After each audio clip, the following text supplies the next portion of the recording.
ഉദ്യോഗസ്ഥരുടെ പിടിവാശിയിൽ അയ്യപ്പൻകോവിൽ തീരദേശം ഇരുട്ടിൽ. മുല്ലപ്പെരിയാർ ഭീഷണിയിൽ കഴിയുന്ന 8 കിലോമീറ്റർ ദൂരത്തും വൈദ്യുതി വിളക്ക് പ്രകാശിക്കുന്നില്ല. കഴിഞ്ഞ 2 വർഷങ്ങളിലും അയ്യപ്പൻകോവിൽ പഞ്ചായത്ത് ഭരണസമിതി ഫണ്ട് നീക്കിവെച്ചെങ്കിലും ഉദ്യോഗസ്ഥർ തടസ്സവാദം ഉന്നയിച്ചതിനാൽ നടപ്പിലാക്കാൻ കഴിയാത്ത അവസ്ഥയാണ്.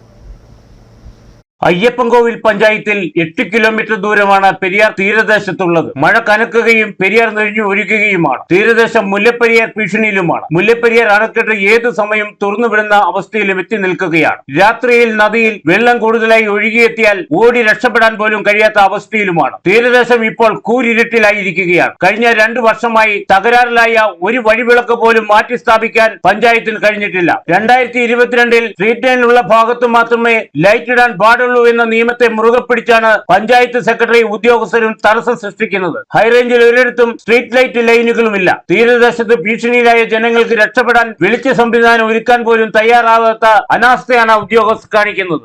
മഴക്കാലമായാൽ ആറ്റുതീരത്ത് 8 കിലോമീറ്ററോളം ദൂരം ആറ്റുതീരം തന്നെയുണ്ട്.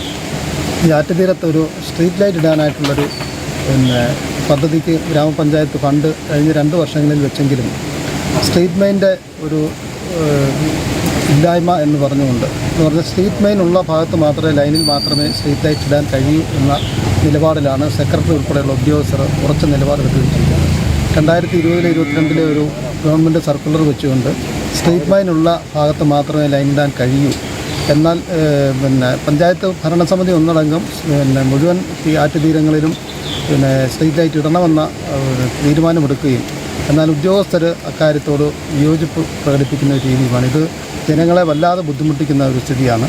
എല്ലാ മഴക്കാലത്തും കളക്ടർ അധ്യക്ഷനായ ദുരന്ത നിവാരണ അതോറിറ്റി ലൈറ്റ് ഇടാൻ നടപടി സ്വീകരിക്കുമായിരുന്നു. എന്നാൽ ഈ വർഷം അതിനും നടപടിയില്ല. പഞ്ചായത്ത് ഫണ്ട് നീക്കിവെച്ചിട്ടും ഉദ്യോഗസ്ഥർ അവരുടെ നിലപാട് കടുപ്പിച്ചത് കാരണം ജനപ്രതിനിധികൾ നിസ്സഹായരായിരിക്കുകയാണ്. മുല്ലപ്പെരിയാർ അണക്കെട്ടിൽ 136 അടിയിലേക്ക് വെള്ളം എത്തുകയാണ്. തീരദേശത്തും മഴയും കനക്കുകയും ചെയ്യുന്നു. രാത്രികാലങ്ങളിൽ ഒരു അത്യാഹിതമുണ്ടായാൽ ഇരുട്ടിൽ റോഡ് കാണാൻ കഴിയാത്തതിനാൽ മറ്റ് അപകടങ്ങൾക്കും ഇടയാകും. ഉദ്യോഗസ്ഥരുടെ പിടിവാശി ഉപേക്ഷിച്ച് നിലവിലെ അവസ്ഥ പരിഗണിച്ചെങ്കിലും വഴിവിളക്ക് മാറ്റി സ്ഥാപിച്ച് പ്രകാശിപ്പിക്കണമെന്നാണ് പഞ്ചായത്ത് അധികൃതരുടെയും നാട്ടുകാരുടെയും ആവശ്യം. Idukki vision news, Ayyappancoil.